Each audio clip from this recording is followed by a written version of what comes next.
Thân chào cả nhà, không nên xem chùa đâu đó. Nhớ đăng ký, like, comment để ủng hộ team nha. Có chuyển phát nhanh của bạn đến rồi, xin vui lòng đến lấy một chút. Sau khi treo điện thoại, anh Long nhíu mày. Mình rõ ràng không mua đồ. Sao có thể có chuyển phát nhanh gửi đến đây? Anh Long đến trạm chuyển phát nhanh, kéo mũ xuống thấp, để đối phương không nhìn rõ mặt mình. Ông chủ trạm nhấc ra một cái hộp hơi phẳng, hỏi anh Long có muốn mở hộp không? Mở thử. Long lấy cái hộp, đột nhiên lắc mạnh một chút. Bên trong, cảm ứng mềm mại. Bên trong là gì? Khi bất an, trong hộp có máu chảy ra, dính vào tay anh Long. Sợ đến nỗi anh Long ném chiếc hộp xuống đất. Trả hàng. Bạn nhanh chóng trả lại cái này. Nghe lời anh Long, ông chủ không lên tiếng, lặng lẽ cất chuyển phát nhanh đi. Một bên anh Long thì sợ hãi. Đã từng nghe một số người sẽ để mèo chết trong hộp, xác chó chết. Có lẽ thật sự gặp phải loại hành xấu xấu này. Điều xui xẻo này. Cứ tưởng mọi chuyện kết thúc như thế này, nhưng không ngờ cùng một lúc ngày hôm sau, điện thoại lại vang lên. Chuyển phát nhanh hàng năm đến rồi, xin vui lòng đến lấy một chút. Anh Long đến trạm chuyển phát nhanh, nhìn thấy khuôn mặt khó chịu của chủ trạm. Ngoài ra còn có cùng một chiếc hộp bị đè bẹp. Không cần nhận. Anh Long biết sẽ là kết quả giống như ngày hôm qua. Đừng gọi lại sau khi tôi từ chối nhận. Tôi không bao giờ mua online, cũng không có người thân, bạn bè. Tất cả những thứ gửi cho tôi đều phải trả lại. Cùng thời điểm ngày thứ 3, điện thoại vẫn kêu. Nếu bạn không đến lấy, chuyển phát nhanh sẽ giúp bạn đặt ở cửa. Long không nghe thấy tiếng bước chân nào cả. Nhưng khi hắn mở cửa, thì thật sự có một hộp chuyển phát nhanh bị đè bẹp. Có chất lỏng màu đỏ hạnh nhân từ bên dưới hộp, dòng chảy, hội tụ thành một vũng nước màu đỏ trên sàn nhà. Long không muốn bỏ qua. Nhưng kể từ đó, hộp chuyển phát nhanh ở cửa ngày càng nhiều. Cho dù muốn ra ngoài, Long cũng không ra được. Có của bạn. Điện thoại vừa gọi đến thì bị anh Long cúp máy. Hắn cố tắt máy, nhưng mỗi lần vừa đóng, điện thoại sẽ tự động mở. Trong cơn thịnh nộ, anh Long làm vỡ điện thoại. Nhìn vào điện thoại không còn phát ra âm thanh, vừa thở phào nhẹ nhõm, vừa quay đầu lại phát hiện trên bàn phía sau thêm một hộp chuyển phát nhanh bị đè bẹp. Anh Long cuối cùng không nhịn được nữa, hắn muốn xem bên trong là cái gì. Hắn cầm lấy con dao, cắt băng keo ra. Một mùi khó chịu bốc ra từ hộp. Long biết, chuyện này nhất định có liên quan đến Húc Húc. Một năm trước, vì không thể trả nợ cờ bạc, chủ nợ bị đuổi đến cửa chặt một ngón tay đáy hộp. Tiểu Mã tìm đến cửa, nói với Long chính mình gặp phải một chuyện kỳ quái không thể tưởng tượng được. Nếu có thể lợi dụng, không chỉ có thể kiếm được rất nhiều tiền, thậm chí còn có thể làm cho anh Long bị sa thải tái sinh. Vì vậy, anh Long và Tiểu Mã không có lối thoát cùng nhau, đánh thức cửa nhà Húc Húc. Trong quá trình nói chuyện, Húc Húc thỉnh thoảng nghiêng về phía cửa phòng ngủ. Và hành động nhỏ này không thoát khỏi mắt của anh Long. Đừng nói nhảm nữa. Bạn sử dụng một phương pháp có thể tái tạo các chi bị gãy, đúng không? Nói xong anh Long giơ tay trái lên, nơi đáng lẽ phải là ngón trỏ trống rỗng. Phải thở dài. Tôi không hiểu bạn đang nói gì. Tiểu Mã bên cạnh hừ lạnh, lấy một bức ảnh ra và đặt nó lên bàn, hỏi chuyện gì đang xảy ra với Húc Húc. Húc Húc cầm lên một cái, chỉ thấy cô gái trong ảnh màu da trắng bệch, biểu cảm u ám. Chính xác là những gì bạn trông như thế nào. Và những bức ảnh còn lại hiển thị các hiện trường vụ tai nạn khác nhau. Điểm tương đồng duy nhất, tất cả nạn nhân bên trong đều là Húc Húc. Gãy tay chân, xoắn cổ tử cung. Tai nạn tồi tệ nhất, toàn thân Húc Húc giống như đậu phụ nghiền nát, sơn trên mặt đất. Một bên Tiểu Mã đắc ý thêm vào. Tai nạn bạn gặp phải nhiều như dựng lên. Nhưng bây giờ bạn vẫn trách người đàn ông ở đây. Bạn muốn giải thích thế nào? Những người đó không thể nào tất cả đều là người chết thay thế mà bạn tìm được. Anh Long lơ đãng nhìn chằm chằm vào câu chuyện cười của mình. Nói đi. Chuyện kỳ quái như vậy lại không truyền ra ngoài. Điều đó có nghĩa là bạn chắc chắn đã dùng cách nào đó để che giấu. Chúng tôi đương nhiên cũng không muốn người khác biết chuyện này. Chuyện này trước mắt bạn phải hợp tác mới được. Húc Húc cẩn thận quan sát hai người trước mặt. Đột nhiên hơi nhíu mày. Các bạn tán mạng năm đó. Nghe xong rồi, Tiểu Mã lập tức kéo mặt xuống. Đừng nhắc đến chuyện tào lao đó nữa. Chết hết rồi, cũng không cho những người còn sống chúng ta được an toàn. Long cũng bắt đầu mất kiên nhẫn. Đã ở tù 10 mấy năm rồi, còn muốn chúng tôi làm gì nữa? Quá khứ đã qua rồi. Bây giờ chúng tôi chỉ muốn sống yên bình. Nó phụ thuộc vào việc bạn có muốn cho chúng tôi cơ hội này không? Các bạn còn có cơ hội bắt đầu lại. Nhưng hắn thì sao? Chuyện đó không liên quan gì đến bạn. Bạn chỉ cần nói với tôi, có cách nào để tái sinh không? Đối mặt anh Long dần dần bạo lực, Húc Húc lắc đầu. Phương pháp tái sinh của thật là có. Nhưng kể cả nói với các bạn cũng chẳng ích gì. Nếu không có gì khác, vậy mời các bạn về đi. Húc Húc đứng dậy thu dọn ảnh trên bàn. Nhìn dáng vẻ lạnh lùng của Húc Húc, anh Long không biết từ đâu ra một ngọn lửa vô danh, nắm lấy cánh tay của Húc Húc. Đi vào bếp. Giả thần làm quỷ không nói đúng không? Tôi sẽ chặt một ngón tay của bạn ngay bây giờ, xem làm sao bạn tìm lại được. Húc Húc không thoát được. Nắm lấy tay anh Long cắn mạnh một cái. Buông tay ra. Húc Húc vừa định chạy ra ngoài cửa, Tiểu Ma đã chặn ở cửa rồi. Húc Húc vừa do dự, phía sau anh Long giận dữ nắm lấy đầu của hắn, gửi, dùng sức khắc mặt hắn lên mép bếp. Cuối cùng nhặt một cái gạt tàn nặng, đập vào sau đầu. Chờ đến khi Tiểu Mã phản ứng lại mới khuyên can. Húc Húc không còn hơi thở nữa. Mặc dù có hình ảnh làm bằng chứng, nhưng không ai trong số họ từng chứng kiến sự tái sinh của một chi, ngay cả cảnh người chết sống lại. Cơn giận đã biến mất, anh Long lúc này mới có chút sợ hãi. Nói với Tiểu Mã, bây giờ chúng ta không còn được bảo vệ. Giết người phải đền mạng. Nếu không có dấu hiệu sống lại, phải tìm cách xử lý xác hắn. Nghe được lời của anh Long, Tiểu Mã bỗng nhiên giống như nghĩ đến chuyện gì thú vị. Xoa tay. Vậy nếu như hắn có thể sống lại như vậy, chúng ta có thể nhốt cô ta lại, bán nội tạng của hắn để kiếm tiền. Dù sao thì cô ấy cũng có thể tự hồi phục. Ngay cả khi được truy tìm sau đó, không ai có thể chứng minh chúng ta đã làm gì.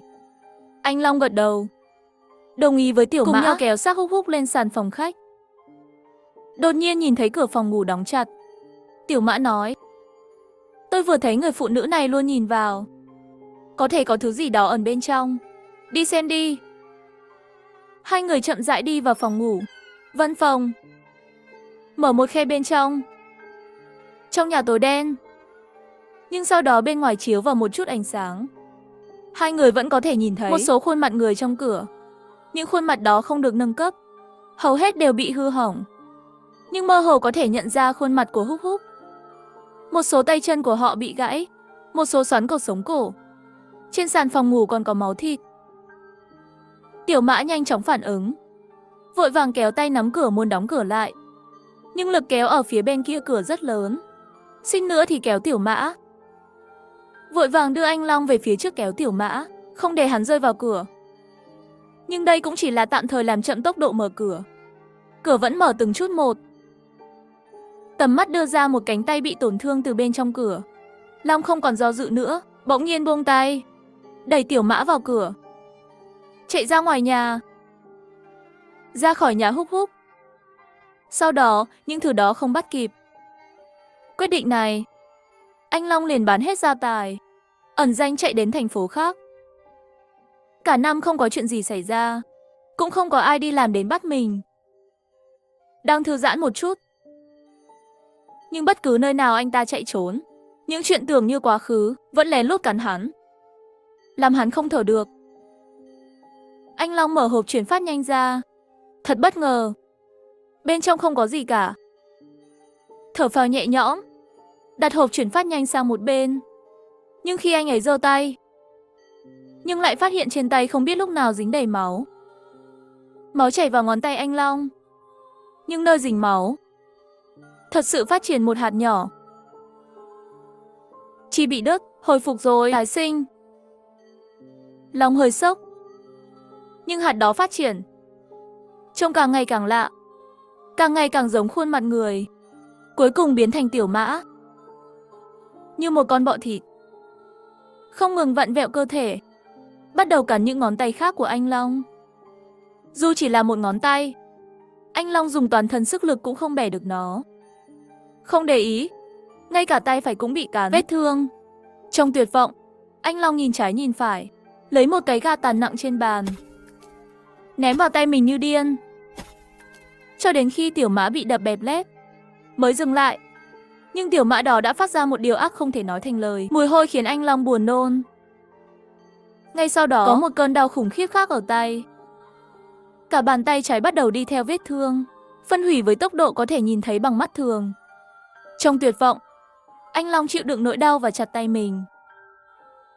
Nhưng vết gãy không chảy máu, nhưng chữa lành với tốc độ đáng kinh ngạc hơn.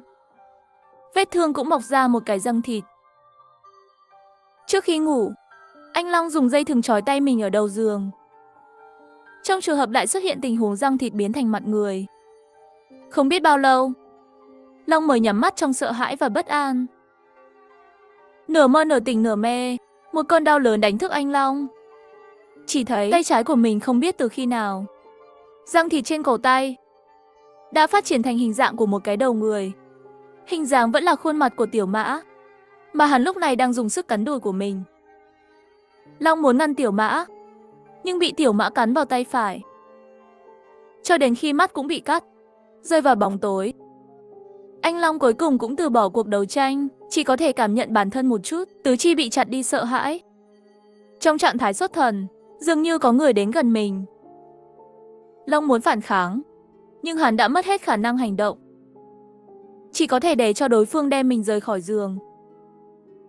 Một cái cây bỏ hoang trong nhà kho. Anh Long nằm trong hố do 3 người năm đó đào xong. Chân tay của hắn đã biến mất. Toàn thân đều là vết thương do xẻng. Mỗi vết thương của xẻng cùng với vết thương xuất hiện trên người nạn nhân năm đó, vị trí hoàn toàn tương tự. Húc Húc đang ở bên cạnh hố. Cái giá của sự sống lại chỉ là sẽ không ngừng nghỉ, tiêu hao tất cả những cảm xúc tốt và may mắn xung quanh bạn. Đó là lý do tại sao tôi liên tục bị cuốn vào mọi thứ. Và bên cạnh bạn, chỉ còn lại sự thù hận không thể hòa tan. Cho nên tôi mới nói với các bạn cũng vô dụng. Lúc đầu anh Long còn ở trong hố khóc lóc cầu xin tha thứ. Sau khi không thể hồi phục, hắn dùng toàn lực gửi một tiếng gầm gừ ác độc. Tất cả các người đi chết đi. Khi cái xẻng cuối cùng rơi xuống, anh Long chỉ còn lại tiếng thút thít. Từ từ mặt không biểu cảm, chôn xẻng đất cuối cùng lên người anh Long.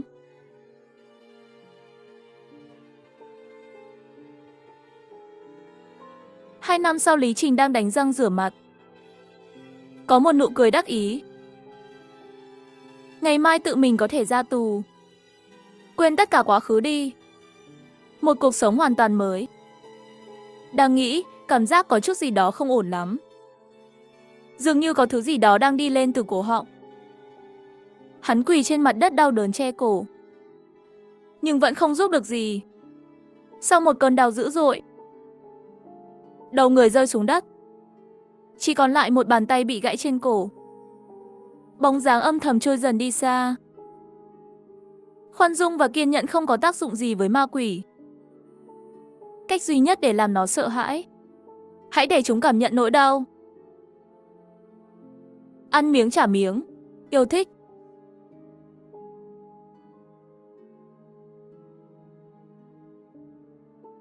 Thân chào cả nhà, không nên xem chùa đâu đó. Nhớ đăng ký, like, comment để ủng hộ team nha. Giông bão ngoài cửa sổ. Tháng 6 mưa bão, tôi thấy mọi người cũng không về được nữa. Tất cả đều ở lại làm thêm. Tiểu Phi giúp mọi người đặt một bữa ăn. Chào mừng đến với thế giới quy tắc. Bản sao này, tòa nhà văn phòng ma.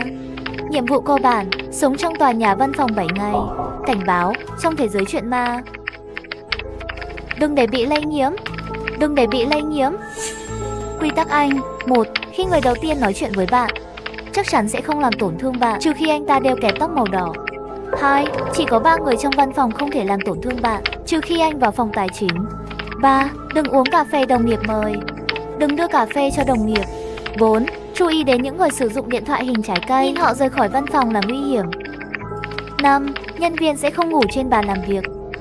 Buổi tối thấy có người ngủ trên bàn làm việc, Nói với người quản lý ngay lập tức. 6. Không thể từ chối yêu cầu của người quản lý, nếu không bạn sẽ bị sa thải. 7. Sau giờ làm việc, xin vui lòng rời khỏi văn phòng càng sớm càng tốt. Nếu thấy người đội mũ, đừng nói chuyện với anh ta. 8.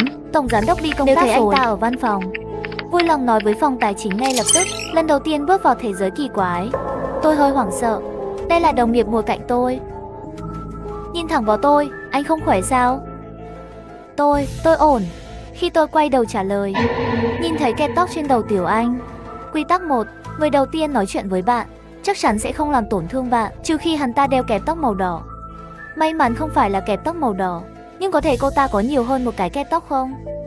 Khi tôi suy nghĩ, Tiểu Anh kéo ngăn kéo ra, lấy ra một cái kẹp tóc màu đỏ. Mọi người đều nói tôi đeo kẹp tóc màu đỏ trông đẹp hơn. Tôi đổi lại. Khoảnh khắc Tiểu Anh tháo kẹp tóc màu xanh ra, biểu cảm trên mặt cô ta thật kỳ lạ. Tôi còn thấy lạnh lẽo sau lưng. Rõ ràng là nhiệt độ xung quanh đã giảm xuống. Chờ đã, có chuyện gì vậy? Quản lý tháng trước không cho tôi đeo cái kẹp tóc này. Cuối cùng tôi đã thuyết phục được anh ta. Anh ấy nói tôi đeo kẹp tóc màu đỏ trông đẹp nhất. Lời nói vừa thốt ra, vẻ mặt của Tiểu Anh càng lúc càng kinh khủng, có mùi máu nồng nặc. Tôi cố gắng bình tĩnh lại, nhưng hai tay Tiểu Anh đã bóp cổ tôi rồi. Thời điểm quan trọng, tôi chỉ có một cơ hội. Tôi giúp bạn cài lên được không? Biểu cảm hung dữ của Tiểu Anh đã biến mất. Bạn đeo kẹp tóc màu đỏ rất đẹp, tôi sẽ giúp bạn đeo vào. Tay Tiểu Anh cũng rời khỏi cổ tôi. Không biết quy tắc 1 có bug không? Tôi chỉ có thể thử. Tôi giúp Tiểu Anh mang theo kẹp tóc. Tiểu Anh đã khôi phục lại vẻ ngoài dễ thương lúc đầu. Rất đẹp, cảm ơn. Tôi sẽ mời anh uống cà phê. Quy tắc 3. Không được uống cà phê của đồng nghiệp, cũng đừng đưa cho đồng nghiệp cà phê. Chết tiệt, chơi khó vậy. Tiểu Anh nhìn thấy sắc mặt khác thường hỏi, anh không thích? Nếu tôi không thích, có thể đổi thành trà sữa không? Tất nhiên rồi, nhưng chỗ nào gần đây có quán trà sữa vậy? Không thể nào. Vì vậy, tôi lấy điện thoại ra để tìm kiếm. Quả nhiên không có gì cả. Tất cả đều là quán cà phê. Thế giới kỳ quái này cũng quá dối trá. Bấy ở khắp mọi nơi. Sao hôm nay anh lạ thế? Có phải bị bệnh không? Không sao đâu. Nếu không bạn xin nghỉ để đi gặp bác sĩ đi. Bạn như vậy rất đáng lo ngại. Đùa à? Nhiệm vụ là phải sống sót trong tòa nhà văn phòng 7 ngày. Nếu xin nghỉ để đi khám, chẳng phải là trực tiếp đi ra ngoài tặng đầu người sao? Hơn nữa vừa rồi nếu không phải tôi ngăn cô ta tự đeo kẹp tóc màu đỏ vào, sợ tôi đã bị cô ta chặt rồi. Thật sự không sao đâu. Được rồi, nếu bạn có việc gì thì nhất định phải nói với tôi có thể giúp bạn. Nói xong anh bắt đầu bận rộn. Đương nhiên cũng không quên gọi cho Phi ra một tách cà phê nóng.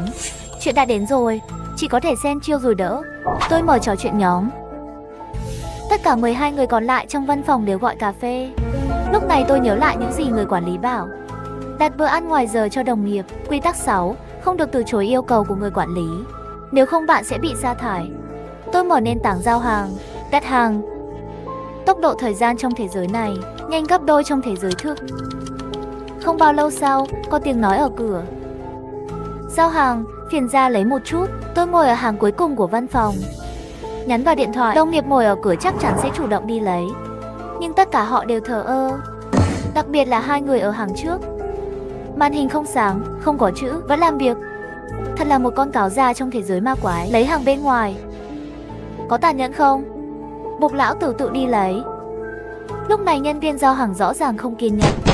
Mở cửa, mọi người bên trong đã chết hết à? Không ai gọi món gì cả. Làm hại lão tử chạy một chuyến vô ích, lấy về cho chó ăn. Chờ tôi một chút. Đến lấy ngay. Tôi nhận hàng từ tay anh trai giao hàng. Đầy đủ 13 hộp cơm trưa và 13 tách cà phê. Và một trong số đó là đơn hàng của Tiểu Anh. Thông qua lỗi của quy tắc 1 trước đó, tin thấy Tiểu Anh sẽ không làm tổn thương tôi.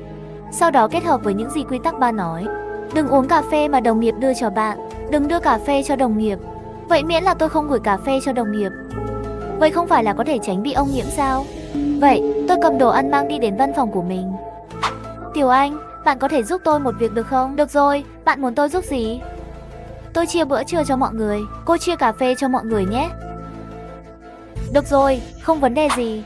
Vì vậy chúng tôi phân công. Một hơi thở đã giao hàng xong rồi. Cuối cùng tôi nhìn cà phê trên bàn, nhấp một ngụm. Không có quy tắc kích hoạt. Tôi không đoán sai. Có thể liên kết giữa quy tắc 1 và quy tắc 3. Sau lỗi tặng kẹp tóc trước đó, Tôi miễn dịch với ông nhiễm từ Tiểu Anh. Tạm thời vượt qua một kiếp. Tôi đi vệ sinh xong. Sau khi trở lại chỗ làm việc, phát hiện khu vực văn phòng chỉ còn lại 5 người. Lúc này, cửa văn phòng quản lý mở ra. Người quản lý đi về phía cổng. Tôi đứng dậy và bước nhanh đến trước mặt người quản lý. Ra khỏi văn phòng trước. Khi tôi ở bên ngoài văn phòng và nhìn vào bên trong, biểu cảm của mọi người đều biến thành một khuôn mặt ma quái. Trong lòng tôi có một phỏng đoán táo bạo. Có lẽ tất cả đồng nghiệp của tôi không phải là người. Trong lúc tôi suy nghĩ, người quản lý quay lại văn phòng. Sau đó tôi cũng trở lại chỗ làm việc của mình. Tôi nhìn đồng nghiệp, bắt đầu sắp xếp thông tin. Kẹp tóc màu đỏ, cà phê, điện thoại trái cây, quản lý phòng tài chính, nhân viên nằm sấp ngủ.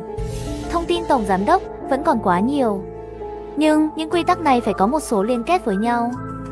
Thay vì tồn tại độc lập, tôi phải tìm cách xác minh. Lúc này một tiếng sấm vang lên.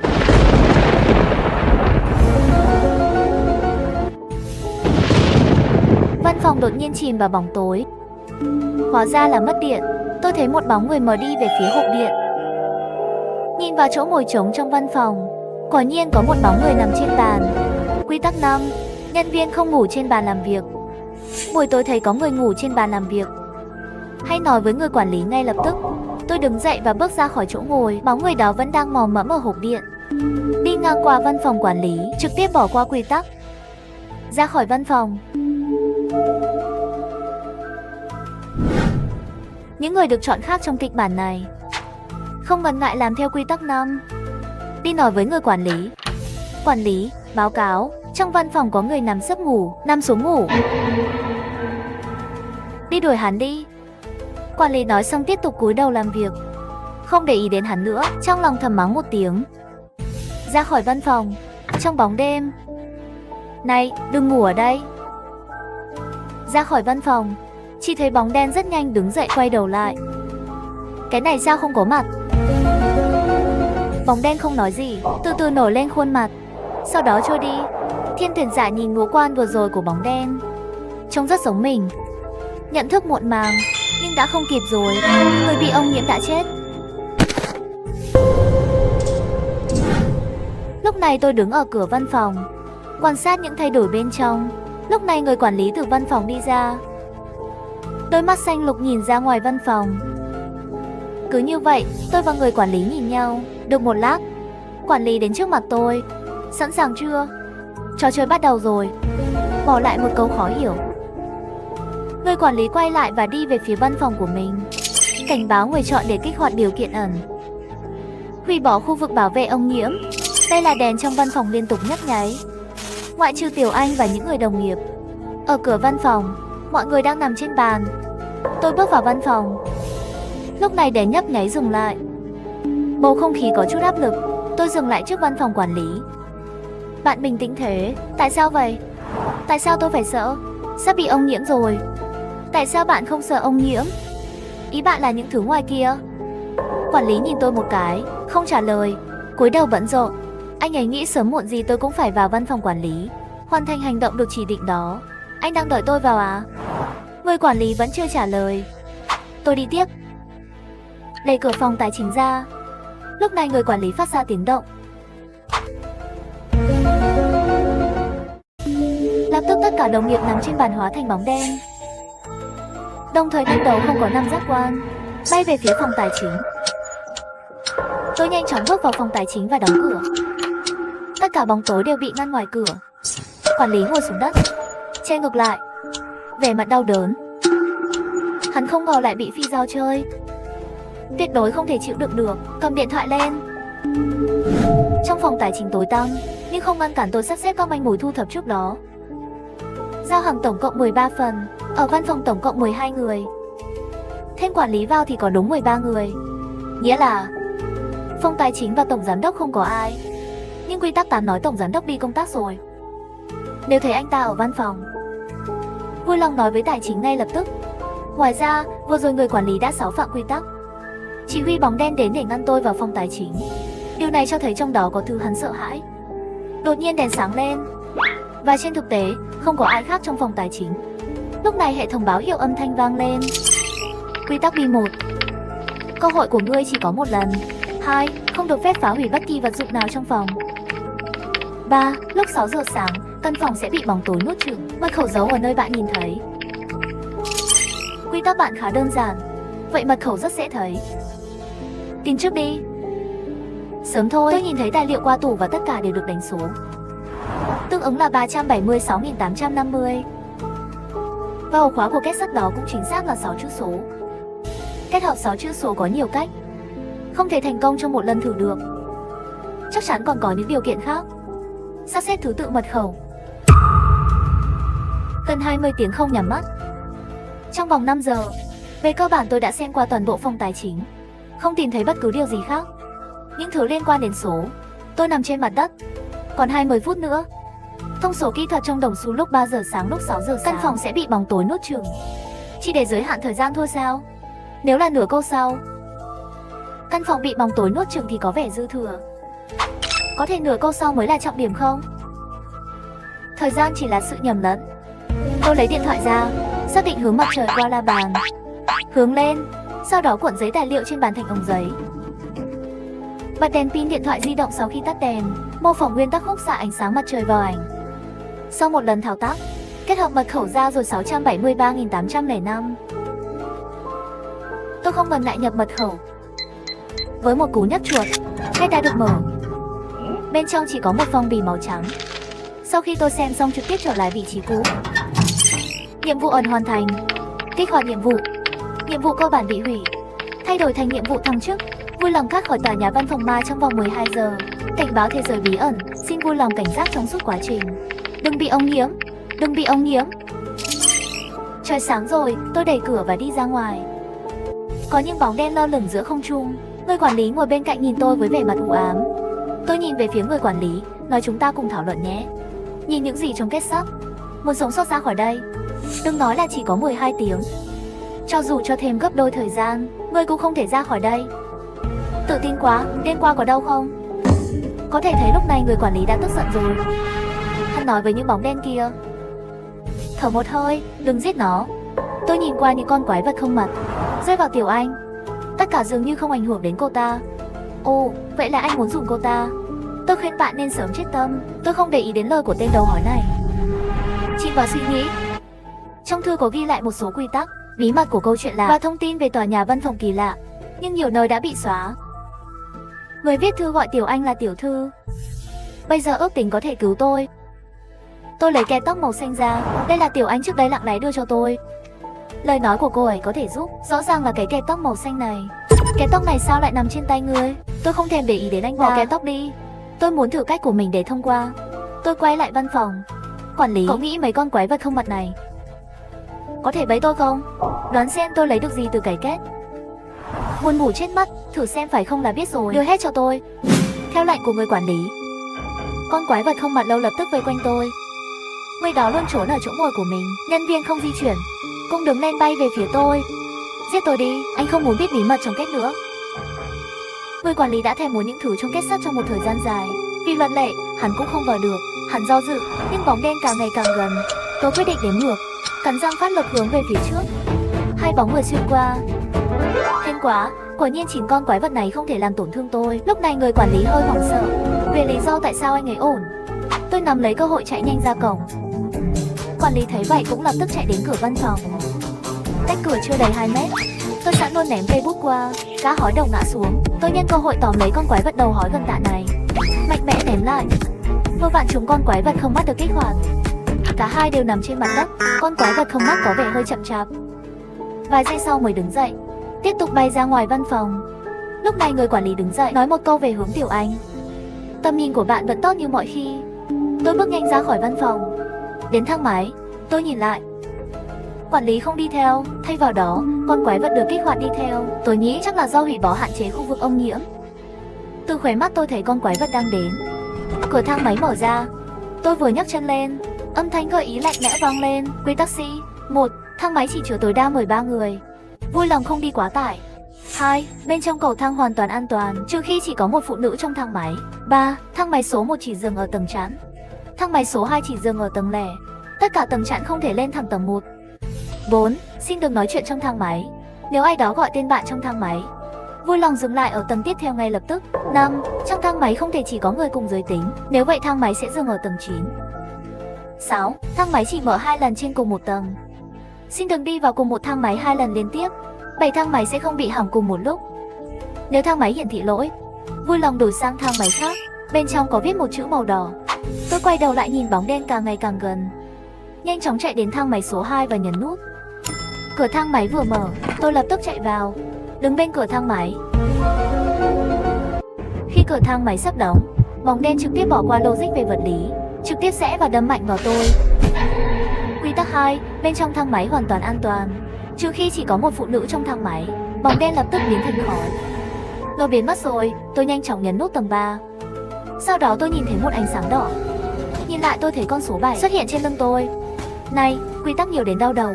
Con số này, tôi đoán là số lần tôi có thể đi thang máy. Tầng chính xác là 3, 5, 7, 9, 11. Các quy tắc chắc chắn sẽ không cho phép dễ dàng tiếp cận các tầng này, cộng với số lần giới hạn 7 lần. Thang máy số 2 phải có nhiều hạn chế. Cách sử dụng số lần ít nhất, tìm thang máy số 2 ở tầng 1 là khó khăn thứ hai. Các quy tắc luôn nhấn mạnh tầm quan trọng của thang máy số 2. Có thể là đang che giấu cái gì không? Lối thoát hiểm không xuất hiện trong quy tắc. Hình như có thể lợi dụng. Thang máy lên tầng 3.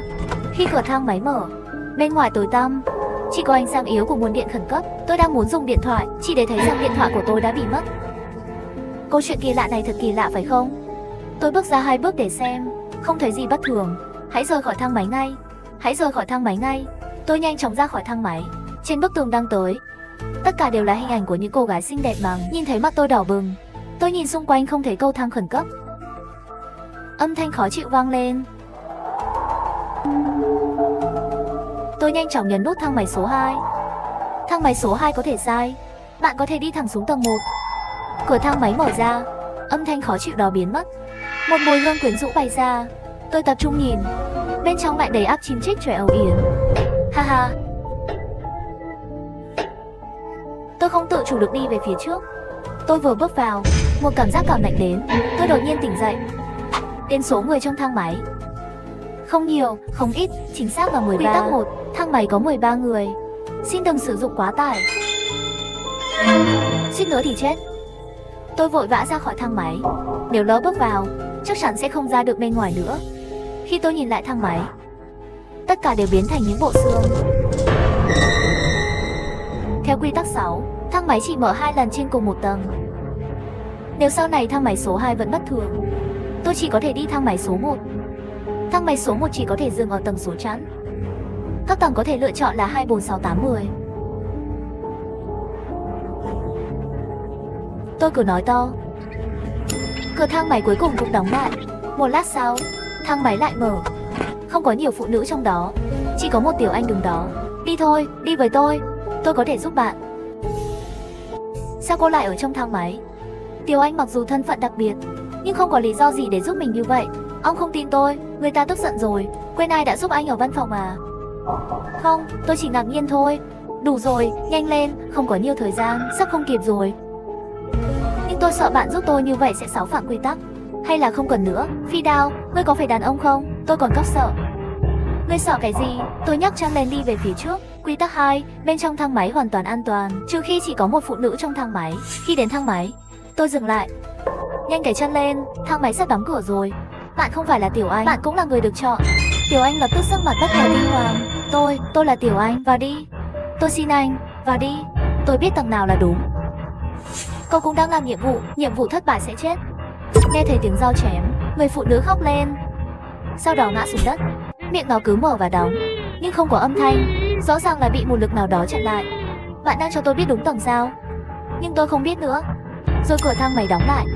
Thang máy số 2, 2 cơ hội mở cửa đã hết rồi. Tôi đi đến thang máy số 1. Đúng như tôi đoán, thang máy số 1 rất thuận lợi. Sắp đến tầng 8 rồi. Cửa thang máy mở giống như ở tầng 3. Tất cả đều tối.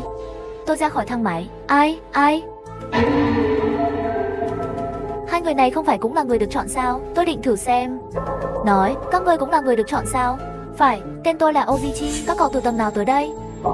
Tầng 3, bạn nói trước đi. Tôi xuống từ tầng 9. Còn anh thì sao? Ông Victor đáng ngờ. Tầng 2, lúc đó đi thái cực, không chú ý đến quy tắc. Được, Xem ra chúng ta thiếu một đối tượng có thể loại trừ. Tôi nghi ngờ, trong thế giới kỳ lạ sẽ không để chúng tôi nhặt một món hời lớn như vậy. Tôi muốn xem những con số đằng sau các người trước. Ozichi và Victor quay lại. Sao lại thành 4? Theo nguyên tắc thì 6 mới đúng. Điều đó có nghĩa là chúng ta còn mỗi người một cơ hội. Ba chúng tôi bàn bạc. Victor đã lên tầng 2, Ozichi đã lên tầng 9 và tôi đã lên tầng 3. Tiếp theo từ thang số 2, kiểm tra riêng biệt 5, 7,113 tầng. Nếu ai đó không quay lại, điều đó cho thấy anh ta đã đi đúng tầng. Tôi và Onzik đi vào thang máy, đi đến tầng 5 và tầng 7, và Victor đi lên tầng 11. Tầng 7 đến rồi, Ozichi bước ra khỏi thang máy, tôi tiếp tục lên tầng 5. Mọi việc suôn sẻ đến bất ngờ, chẳng bao lâu nữa tôi và Ozichi tất cả đều xác nhận tầng họ đang ở, không thể đến tầng 1. Rồi họ quay lại tầng 8, thang máy mở cửa, hai người đó lại xuất hiện cùng lúc. Tại sao cả ba chúng tôi đều quay lại tầng 8? Có người nói dối. Tôi nhìn kỹ hai người. Ồ không, vận may của tôi thật sự quá tệ. Ô bò dâu, bạn bị sao vậy? Có chuyện gì xảy ra không? Sao lại thế? Mọi người đều về rồi. Tôi vừa ở trong thang máy, gặp được người gọi tên tôi. Luật 4, xin đừng nói chuyện trong thang máy. Nếu ai đó gọi tên bạn trong thang máy, vui lòng dừng lại ở tầng tiếp theo ngay lập tức. Ozichi nhìn thật chăm chú, lập tức hỏi. Tầng 10, vừa đi qua tầng 9. Đột nhiên có một người, khi cửa thang máy đóng lại, gọi tên tôi. Victor dậm chân thất vọng. Mà Ozichi sau khi nghe xong vẻ mặt nhẹ nhõm hơn nhiều. Nói không sao, chúng ta vẫn còn cơ hội. Tôi tiếp tục xem họ biểu diễn. Bây giờ chúng ta có thể chắc chắn tầng 11 là đúng tầng rồi. Đúng vậy, nên chúng ta sẽ đi thẳng lên tầng 11. Được rồi, Victor nói xong liền đi nhấn thang máy. Khoan đã, chúng ta hãy nhìn vào những con số trên lưng nhau. Phi Giao, hoàn toàn không cần thiết, chúng ta chắc chắn chỉ còn 2 cơ hội. Vâng, điều đó là cần thiết, hai người không thể ngược đái tôi. Họ quay lại và nhìn vào những con số, tất cả đều là 2. Tập trước nói mọi người chỉ còn một cơ hội. Tôi đoán sai rồi, xin lỗi, tôi chỉ muốn đảm bảo. Victor mỉm cười, quay lại và nhấn thang máy số 2. Khoan, chờ một lát, thang máy mở cửa, bên trong đã có người. 3 người có chút kinh ngạc, đến số người ngay. 11, quy tắc một thang máy bây giờ 13 người. Xin đừng sử dụng nữa. Làm sao bây giờ? Tại sao tôi không đếm nhiều như vậy? Bạn không thể đếm sai phải không? Nói đi. Ozichi đi đến cửa thang máy, đếm từng cái một. Người trong thang máy sốt ruột không lên được. Nhanh lên, đóng cửa lại. Xem ra chỉ có thể chờ thang máy tiếp theo thôi. Tôi luôn nghĩ hành sáo của Ozichi thật kỳ lạ, nhưng lại không nói được. Thấy thang máy sắp đóng cửa rồi, Ozichi nhảy vào trong. Victor và tôi bất động. Cá gầy này vội gì vậy? Thật sự là người gầy này chắc chắn có vấn đề. Chắc anh ta nói dối rồi. Victor hơi bị bịt mắt. Sao hắn lại bỏ chúng ta lại? Hắn muốn tự đi. Hắn muốn tự đi, chỉ là không muốn chúng ta biết đúng tầng. Nhưng anh ta đã nói dối ngay từ đầu. Vẫn là ý nghĩ vừa rồi. Victor bị bịt mắt nhiều hơn. Hỏi có gì khác biệt không? Tất nhiên rồi, sự khác biệt là nếu bạn nói dối ngay từ đầu. Tầng 9 là đáp án đúng, nếu tôi chỉ nói dối. Tầng 9 và tầng 7 đều có thể đúng. Victor sau khi nghe xong mặt tức giận, giận chân dữ dội. Để tôi suy nghĩ, tôi nhắm mắt lại, nhớ lại hình ảnh sau khi gặp Ozichi. Đây là bắt chước ký ức hồi quy, một phương pháp ghi nhớ tự tạo. Đó là tinh thần. Tôi biết câu trả lời đúng rồi. Tôi bấm nút thang máy. Victor một mặt không thể tin được. Nhắm mắt ngủ một lát là biết được rồi.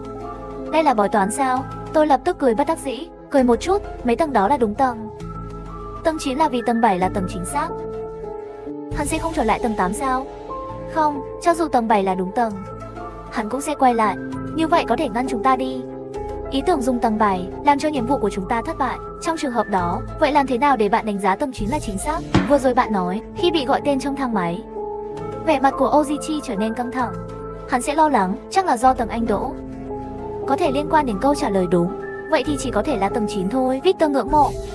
Bộ não này của bạn được lắp ráp bằng gì thế? Tuyệt vời, thang máy đến rồi. Từ từ mở cửa. Tôi không chút do dự bước vào.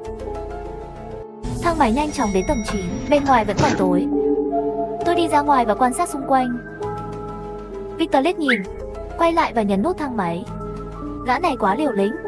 Thang máy mở cửa, bên trong trống rỗng. Victor nhấc chân vào trong. Chờ đã, Victor quay lại. Một mặt nghi ngờ, tôi là một cái nhìn vào tờ giấy dán bên trong. Lỗi thang máy này không phải là tốt sao? Và đây là đúng tầng. Sao thang máy bị hỏng? Đừng mạo hiểm, chúng ta chờ thang máy tiếp theo. Quy tắc 6, thang máy chỉ mở 2 lần trên cùng một tầng. Xin đừng đi vào cùng một thang máy 2 lần liên tiếp. Victor có chút lo lắng, trời gõ lên mặt tường. Phi Giao, chúng ta có thể nhầm không? Không thể nào. Tôi không muốn chết. Thang máy từ từ mở cửa, bên trong có 2 người phụ nữ. Chúng tôi đi vào. nhìn vào nốt thang máy. Quả nhiên có thể đến tầng 1. Nước mắt tuôn rơi, tôi rơi xuống đất. Victor nhìn thấy vậy lập tức đến giúp tôi vẫy tay bảo mình không sao. Hai người phụ nữ không có phản ứng gì, như không thấy. Tôi nhớ ra một thứ có thể hữu dụng, chỉ là không biết ra khỏi thang máy tầng 1 còn có thể gặp được Ojichi không. Đừng để anh ta trực tiếp thông qua, để đảm bảo có thể đến tầng 1. Đột nhiên tôi có một kế hoạch, sử dụng quy tắc 4. Quy tắc 4, xin đừng nói chuyện trong thang máy. Nếu ai đó gọi tên bạn trong thang máy, vui lòng dừng lại ở tầng tiếp theo ngay lập tức. Chỉ có một cơ hội. Tôi nhìn những con số đang nhảy của thang máy. Khi số trở thành 2, tôi bước nhanh đến bên người phụ nữ mặc đồ thể thao, một tay tháo mũ của cô ta ra, để cho nữ nhân lập tức hung hăng nhìn về phía tôi. Phi dao. Victor, người đang ngẩn người, nghe thấy tiếng động, quay đầu lo lắng. Sắp tới tầng 1, lại chỉ vào Victor. Victor mới thở một hơi, âm thanh gợi ý vang lên. Chúng tôi đến tầng 1 thuận lợi. Mũ của cô thơm lắm. Victor và tôi nở một nụ cười. Hãy nghe tôi, từ bây giờ đừng nói chuyện cho đến khi kết thúc nhiệm vụ. Memo nhất định phải nhớ.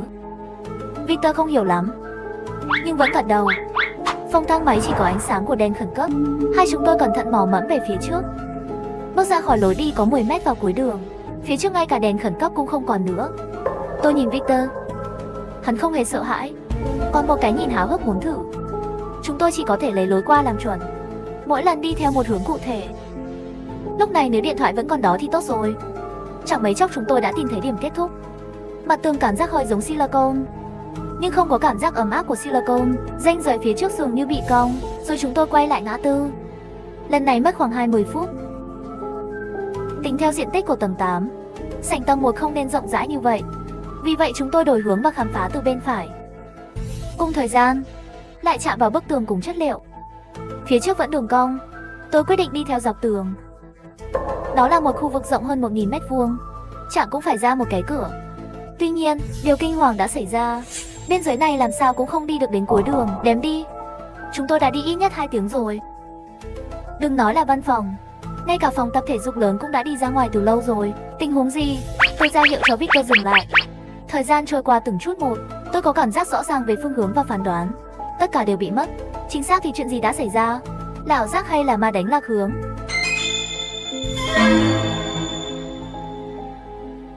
Là ảo giác hay là ma đánh lạc hướng?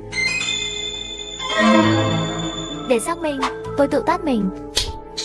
Đau quá. Tôi đưa tay chạm vào bức tường bên cạnh vẫn còn đó. Chắc không phải ảo giác. Chẳng lẽ là quỷ đánh lạc hướng? Là một thanh niên tốt của thời đại mới. Nếu không phải xuyên qua đến thế giới kỳ quái, tôi sẽ không bao giờ tin vào bất cứ điều gì kỳ lạ. Nói lại đi, văn hóa dân gian gặp phải ma đánh lạc hướng xử lý như thế nào? Tôi nhìn xung quanh. Màu đen, chắc là không sao chứ. Khoảng một lát sau, bóng tối mờ dần, một vũng nước trên mặt đất. Tôi không ngờ phương pháp này lại hữu dụng. Đây là vị trí quầy lễ tân của đại đường. Thật nhìn, có một người đàn ông đứng đó. Tôi có thể nhận ra đó là ông Dích. Anh chàng này có một khuôn mặt khờ, chắc là vẫn chưa hoàn toàn tỉnh lại. Victor nhìn thấy, nổi cơn thịnh nộ với Ojichi, cầm nắm tay sắp xông qua. Tôi lập tức kéo anh ta lại, lắc đầu ra hiệu cho hắn ở lại chỗ.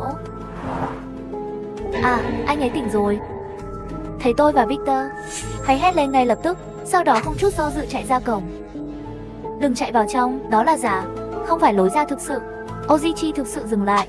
Hắn quay lại nhìn Victor, phát hiện hắn mặc dù tức giận nhưng không có ý tới. Tôi đã mất cảnh giác. Bạn biết cánh cửa đúng ở đâu? Tôi cười, đương nhiên là biết. Ojichi nhìn thấy biểu cảm của tôi, lập tức cẩn thận lùi lại một bước. Hắn cũng cảm thấy như vậy, nhìn xuống chân mình. Ôi chúa ơi, ôi không, sao lại thế? Phải là anh, ông đã làm gì tôi? Dừng lại, anh không thể làm thế với tôi. Tôi giang tay ra, có chút bất đắc dĩ. Nhìn đi, Ojichi, quả thiên trả địa, tôi không làm gì cả. Victor, đi thôi.